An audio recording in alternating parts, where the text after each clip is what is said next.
बड़ी शर्म की बात है जब एनसीपी के नेता जो निरंतर ये दिखाते आए हैं कि वो लोग तो महाराष्ट्र की सरकार में हैं, महाराष्ट्र की जनता की सेवा कर रहे हैं, महाराष्ट्र के लोगों के लिए खड़े हैं, हमेशा आगे आकर बात करते हैं, वो उनके खुद के ऊपर कभी ड्रग का आरोप लग जाता है, कभी धमकी का आरोप लगता है, कभी किसी कंस्ट्रक्शन यानी ऑफिस को तहस नहस करने का आरोप लग जाता है, कभी किसी को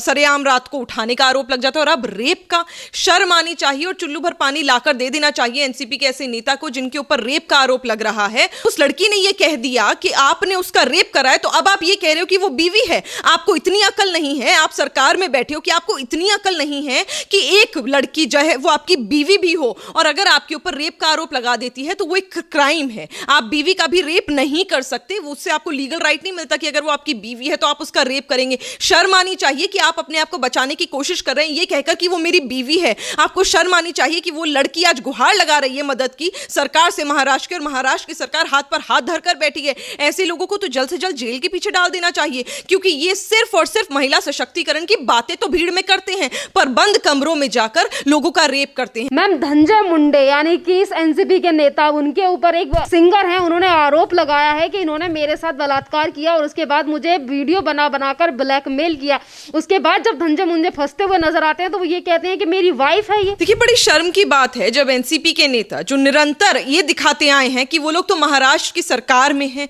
महाराष्ट्र की जनता की सेवा कर रहे हैं, महाराष्ट्र के लोगों के लिए खड़े हैं, हमेशा आगे आकर बात करते हैं, वो उनके खुद के ऊपर कभी ड्रग का आरोप लग जाता है, कभी धमकी का आरोप लगता है, कभी किसी कंस्ट्रक्शन यानी ऑफिस को तहस नहस करने का आरोप लग जाता है, कभी किसी को सरेआम रात को उठाने का आरोप लग जाता है। और अब रेप का शर्म आनी चाहिए और चुल्लू भर पानी लाकर दे देना चाहिए एनसीपी के ऐसे नेता को जिनके ऊपर रेप का आरोप लग रहा है। और ये बात जो हम सिंगर की बात कर रहे हैं, उनका जो भी नाम है, मैं नाम नहीं लेना चाहूंगी क्योंकि वो सही नहीं होता, वो मुंडे साहब की बेगम साहिबा की बहन है। तो अगर आप ये कह रहे हैं कि वो आपकी बीवी हैं तो आप किस नाते ये कह रहे हैं कि वो आपकी बीवी हैं, क्योंकि या तो आपकी दो बीवियां हैं तो भी आपने इलीगल काम करा है, और अगर आप ये कह रहे हैं बीवी नहीं है और वो कह रही हैं कि आपने रेप करा है तो भी आपको जेल में होना चाहिए। उन्होंने कल रिपोर्ट दर्ज कराई लेकिन फिर भी एफआईआर नहीं हुई। महाराष्ट्र की पुलिस को, मुंबई की पुलिस के पास वहां पर रिपोर्ट वो दर्ज कराती है, कोई सवाल जवाब नहीं होते, कोई एफआईआर नहीं होती, उनसे कोई क्वेश्चन नहीं करते। तो ये क्या हो रहा है? दिख रहा है ना कि आप लोग राजनीति करने की कोशिश कर रहे हैं। महिला सशक्तिकरण के बारे में इतनी बातें करने के बावजूद अगर आपके खिलाफ रेप केस होता है और आप कार्रवाई नहीं करें तो बहुत बड़ा फेलियर है। मैम, यहाँ पर लोगों की तरफ से ये भी बात है कि इस तरीके के नेता जिनकी 1 से 2 वाइफ होती हैं या फिर 3 की वाइफ की, इस तरीके की न्यूज भी सोशल मीडिया पर देखने को मिल रही है, तो ऐसे इंसान को पार्टी से बर्खास्त कर देना चाहिए। और बीजेपी की तरफ से भी यही मांग उठ रही है महाराष्ट्र में। 1 या 2 वाइफ की तो मैं बात ही नहीं कर रही, मैं तो बीवियों की बात ही नहीं कर रही। जब उस लड़की ने ये कह दिया कि आपने उसका रेप करा है, तो अब आप ये कह रहे हो कि वो बीवी है। आपको इतनी अकल नहीं है, आप सरकार में बैठे हो कि आपको इतनी अकल नहीं है कि एक लड़की जो है वो आपकी बीवी भी हो और अगर आपके ऊपर रेप का आरोप लगा देती है तो वो एक क्राइम है। आप बीवी का भी रेप नहीं कर सकते, उससे आपको लीगल राइट नहीं मिलता कि अगर वो आपकी बीवी है तो आप उसका रेप करेंगे। शर्म आनी चाहिए कि आप अपने आप को बचाने की कोशिश कर रहे हैं ये कहकर कि वो मेरी बीवी है। आपको शर्म आनी चाहिए कि वो लड़की आज गुहार लगा रही है मदद की सरकार से, महाराष्ट्र की, और महाराष्ट्र की सरकार हाथ पर हाथ धरकर बैठी है। ऐसे लोगों को तो जल्द से जल्द जेल के पीछे डाल देना चाहिए, क्योंकि ये सिर्फ और सिर्फ महिला सशक्तिकरण की बातें तो भीड़ में करते हैं पर बंद कमरों में जाकर लोगों का रेप करते हैं। लड़कियों की वीडियो वायरल कर उनके ऊपर इल्जाम लगाते हैं, लड़कियों को ब्लैकमेल करते हैं, उनसे पैसा ऐंठते हैं या फिर उनसे ऐसी सर्विसेज लेना चाहते हैं जो हम लोगों को भूलनी भी नहीं चाहिए। शर्म आती है मुझे ऐसी सरकार पर और ऐसी पार्टी पर और ऐसे नेता को जिसको इतनी शर्म नहीं आई कि अगर किसी ने रेप का केस डाला है तो वो माफी मांगने की बजाय उनके साथ उनको कार्रवाई कराने की जगह ये कह रहे हैं कि नहीं वो तो मेरी बीवी है। तो मैम, यहीं पे अगर एनसीपी के दूसरे नेता की बात करें, नवाब मलिक के दामाद अब समीर खान है उनका नाम, और उन्हें भी एनसीपी की तरफ से समन किया गया है ड्रग्स के मामले में। आप देखिए क्या विडंबना है ना, कैसे कर्मा पलट कर आता है कि जिन लोगों ने ऐसे ऐसे काम करे हों, जिन्होंने आम आदमी को परेशान करा हो, अर्नब गोस्वामी के साथ इन्होंने कितना गलत बर्ताव करा, कंगना रनौत के साथ कितना गलत बर्ताव करा, सब तो छोड़ो, इन्होंने एक मृतक व्यक्ति सुशांत सिंह राजपूत के परिवार तक को नहीं छोड़ा, उसके बारे में भी अपशब्द बोले। अब इन्हीं के ऊपर खुदाकर साग गिर रही है ना, इन्हीं को खुद समझ नहीं आ रहा कि ये किधर जाए और इधर जाए और इधर जाए, बगले झांक रहे हैं। आज इनके ऊपर ड्रग का केस होता है, आज इनके घर में ड्रग्स पाए जाते हैं, आज ये आरोपी पाए जाते हैं और ये चुप्पी साध कर बैठे हैं। कहां है वो महाराष्ट्र की सरकार जो चीख चीख चीख कर ये कह रही थी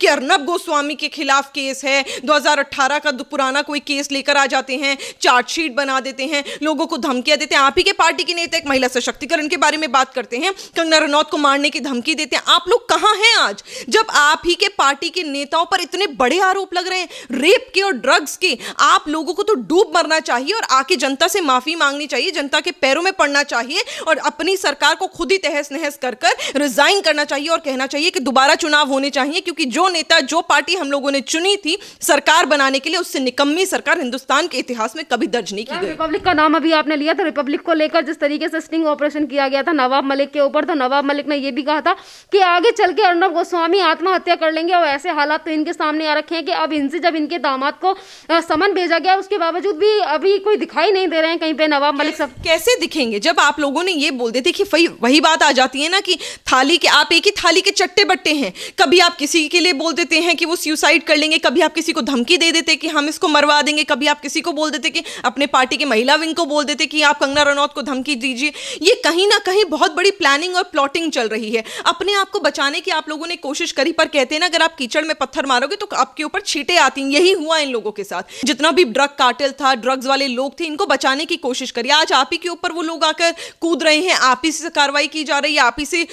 जितनी भी है जांच पड़ताल हो रही है, क्योंकि आप लोग कहीं ना कहीं इन्वॉल्व थे। आपने देखा कि आप लोग अपने आप को जब बचा नहीं पाए तो आप लोगों ने उल्टे सीधे गेम को खेलने शुरू करे। जब अर्नब गोस्वामी के लिए आपने आत्महत्या वाली बात करी तो क्या जनता नहीं समझ रही कि आपकी चाल तो ये थी कि आप मर्डर करवाएं और फिर सुशांत सिंह राजपूत की तरह, जैसे वहां पर एक रात में बोल दिया गया कि सुसाइड हुआ था, आप अर्नब गोस्वामी के लिए भी बोल दे सुसाइड। क्यों? क्योंकि अर्नब गोस्वामी आपसे सवाल पूछता है, क्योंकि अर्नब गोस्वामी आपको और परमवीर को खुलेआम एक्सपोज करता है, क्योंकि वहां आपके ऊपर स्टिंग ऑपरेशन होता है, क्योंकि जो आप गलत कर रहे हैं वो जनता के सामने लगता है। ये आपका डर है, आपकी कपकपाहट है, आपकी मजबूरी है कि आप जनता को धोखा देकर अपना राजनीतिक उल्लू सीधा करना। मैम, पहले मैंने रेप को लेकर आपसे सवाल किया और उसके बाद ड्रग्स, और अब जिस तरीके से महाराष्ट्र में एक के बाद एक घोटाले नजर आ रहे हैं, और अभी कुछ दिन पहले मैंने आपसे जब बात की थी संजय राउत की वाइफ का नाम घोटालों में था, उद्धव ठाकरे की वाइफ का, तो जो तमाम तरीके से जो घोटाले निकल कर सामने आ रहे हैं सरकार में से। देखिए, जाहिर सी बात है कि जब आपने एक विचारधारा से अलग, अपनी विचारधारा से अलग एक पार्टी से गठबंधन कर लिया, दो पार्टियों से गठबंधन कर लिया जो एक ही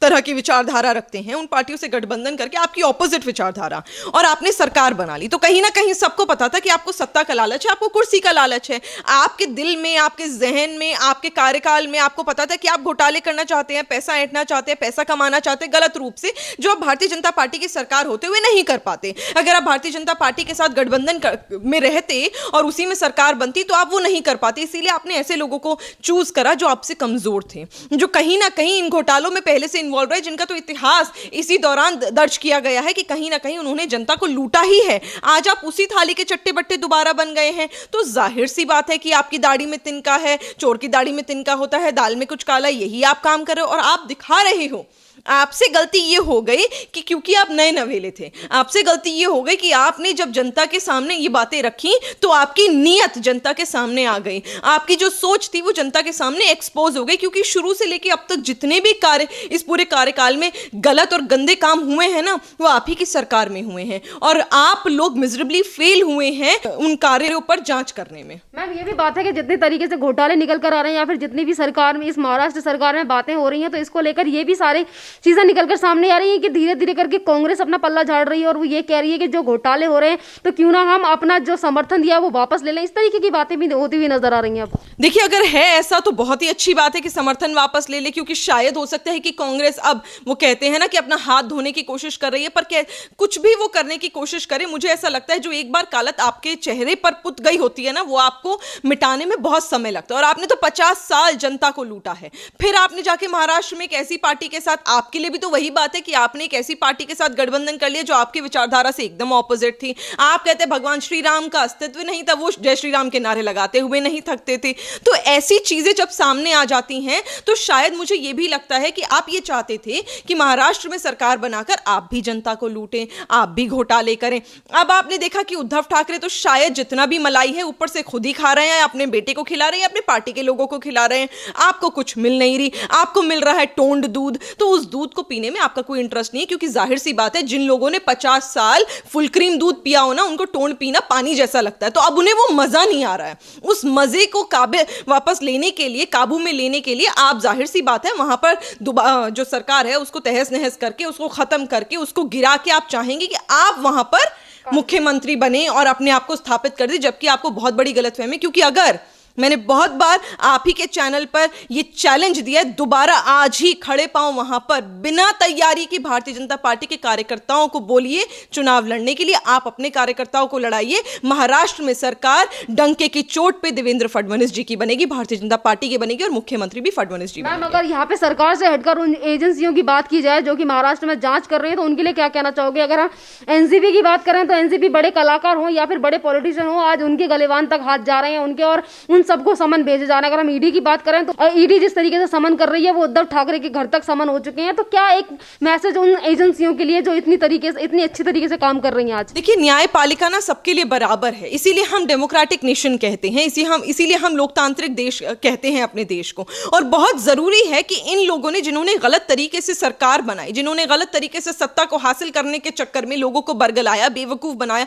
और उन्हें लूटा, आज जितनी हमारी एजेंसीज निडरता के साथ काम कर रही हैं, जोरों शोरों से काम कर रही हैं और बिल्कुल अनबायस्ड तरीके से, बैलेंस्ड तरीके से काम कर रही हैं ना, तो उनको हम नमन करते हैं। और बहुत ही अच्छा है कि यही तरीके से काम भी होना चाहिए। बहरहाल ये बहुत जरूरी है कि जितने लोग अब पकड़े जा रहे हैं और जिनकी दाढ़ी में अब तिनका मिल रहा है ना, अब ये फिर से एक राग ना आलापना कर दे कि ये सेंट्रल गवर्नमेंट के अंडर आती है ये एजेंसी और ये कौन सी फलाना एजेंसी से सरकार के अंडर आती है। क्योंकि आप लोगों ने खुद दिखाया है जनता के सामने कि आप लोगों की पुलिस और आप लोगों की एजेंसीज फेल हुई हैं। यही वजह रही कि निरंतर सेंट्रल गवर्नमेंट को इंटरवीन करना पड़ा और एजेंसीज को आना पड़ा। और ये आपको समझना पड़ेगा कि हर जगह मोदी जी बैठ कर नहीं वहां पर जांच पड़ताल कर रहे हैं। जांच पड़ताल करने वाले सीबीआई, ईडी ये लोग हैं जिन्होंने निष्पक्ष जांच करी है। और हमारे प्रधानमंत्री का भी यही कहना है, जो गलत होगा वो सलाखों के पीछे होगा, जो सही होगा वो सलाखों के आगे होगा। उसको कोई टेंशन लेने की जरूरत नहीं है। धन्यवाद मैम।